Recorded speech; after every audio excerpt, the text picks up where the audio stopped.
Mannheim School refers to both the orchestral techniques pioneered by the court orchestra of Mannheim in the latter half of the 18th century as well as the group of composers who wrote such music for the orchestra of Mannheim and others. The father of the school is considered to be Czech composer Jan Václav Antonín Stamic, generally known as Johann Stamitz. History. The court of the Elector Charles III Philip moved from Heidelberg to Mannheim in 1720, already employing an orchestra larger than those of any of the surrounding states. The orchestra grew even further in the following decades and came to include some of the best virtuosi of the time. Under the guidance of Kapellmeister Carlo Gruer, the court hired such talents as Johann Stamitz, who is generally considered to be the founder of the Mannheim School in 1741-42, and he became its director in 1750. The most notable of the revolutionary techniques of the Mannheim Orchestra were its more independent treatment of the wind instruments, and its famous whole orchestra crescendo. Composers. Members of the Mannheim School included Johann Stamitz, Franz Xaver Richter, Karl Stamitz, Franz Ignaz Beck, Ignaz Franzl, and Christian Kanabich, and it had a very direct influence on many major symphonists of the time, including Joseph Haydn and Leopold Hoffmann. Johann Stamitz visited Paris, and the Mannheim School had an influence on the concert spiritual sacred concert since 1754. When Joseph Legros took over the Parisian concert series Concert Spiritual, the relationship with the Mannheim School flourished and the music of Haydn became extremely popular in Paris.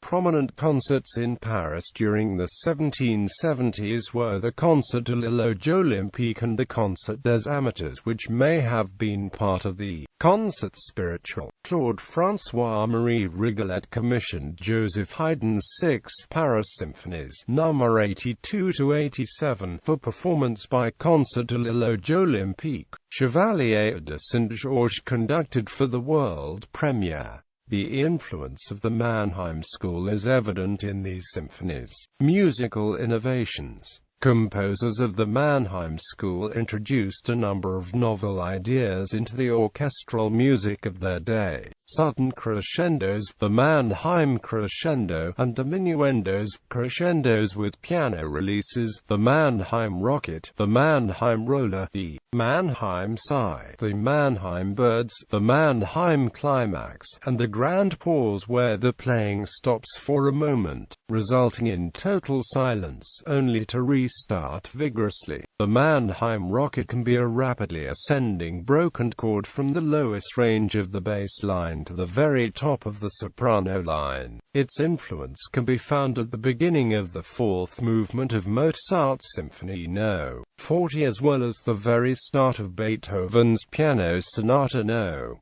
1 in F minor, Opus 2, No. 1. Recordings. Clarinet Concertos by the Mannheim School. 7 Concertos by Karl Stamitz. Works by Franz Danzig, Franz Anton Dimmler, Joseph Fiala, Frederic Blasius, Johann Sebastian de Mar, Georg Friedrich Fuchs, Franz Tausch, Peter Winter, Karl Schlechter, clarinet and basset horn, Kurpfalzisches Kammerorchester, Jiri Mallet, conductor, Art Nova 74321373272. 5 discs. Many of the Mannheim symphonists have now been recorded on Chandos and the Naxos labels in various numbers of volumes per composer. J. Stamitz 2 volumes, Richter 2 volumes, Karl Stamitz, Kanabich 2 volumes, etc. Conductor Simon Murphy has made several recordings of the very first Mannheim School symphonies for pentatone classics, including early 4-part string symphonies by J. Stamitz and F.